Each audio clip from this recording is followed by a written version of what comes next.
സമാനതകളില്ലാത്ത പ്രതിഷേധത്തിനാണ് തലസ്ഥാനം ഇന്ന് സാക്ഷ്യം വഹിച്ചത്. തെരുവിൽ മുടിമുറിച്ചായിരുന്നു ആശാവർക്കർമാരുടെ പ്രതിഷേധം. സമരത്തിന്റെ 80ാം ദിവസമായ ഇന്ന് വൈകാരിക രംഗങ്ങളാണ് പന്തലിൽ കണ്ടത്.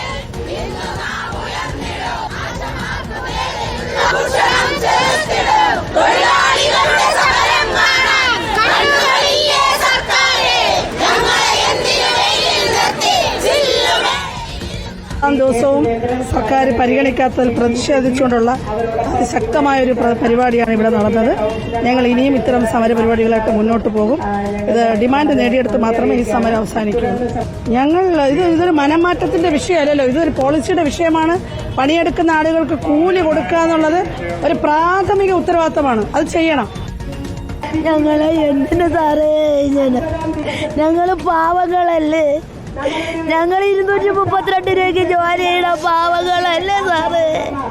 എന്തിനാ ഞങ്ങളോട് ഈ വാശി? ഇതാരോടാ വാശി? സഹിക്കണില്ല സാറേ. ഇത്രയും പൊട്ടി പോണ്. എനിക്കിവിടെ എന്തോ ഇരിക്കുന്നത്. എനിക്ക് പൊട്ടി പോണ് സാറേ. ഞങ്ങളിന്ന് 50 ദിവസം കൊണ്ട് രാവും പകലും. അഷിൻ ഡിയാഗോ വിവരങ്ങളുമായി. അഷിൻ, ഇപ്പോൾ കേരളം കണ്ടിരിക്കുന്ന ശക്തമായ സമരങ്ങളിലൊന്നായി ആശാസമരം മാറിയിരിക്കുന്നു. സമരത്തിന്റെ 50ാം ദിവസം മുടി മുറിച്ചുകൊണ്ടുള്ള പ്രതിഷേധത്തിലേക്കാണ് അവർ നീങ്ങിയിരിക്കുന്നത്. എന്താണ് ഇപ്പോൾ അവിടുത്തെ കാഴ്ച? സമരത്തിന് പിന്തുണയായി എത്തിയവരും മുടി വെട്ടിക്കൊണ്ടാണ് ആ പ്രതിഷേധത്തിൽ പങ്കാളികളായത്.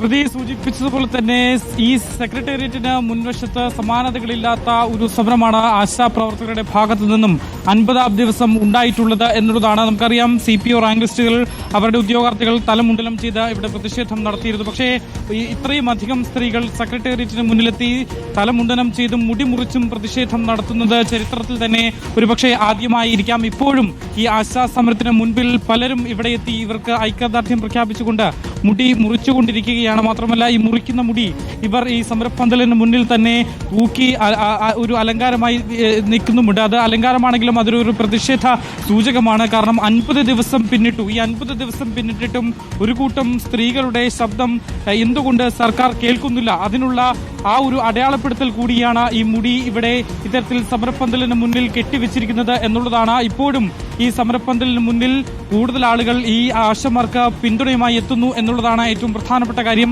ഈ പിന്തുണകൾ ഓരോ ദിവസവും വർദ്ധിച്ചു വരുന്നു. അതുപോലെ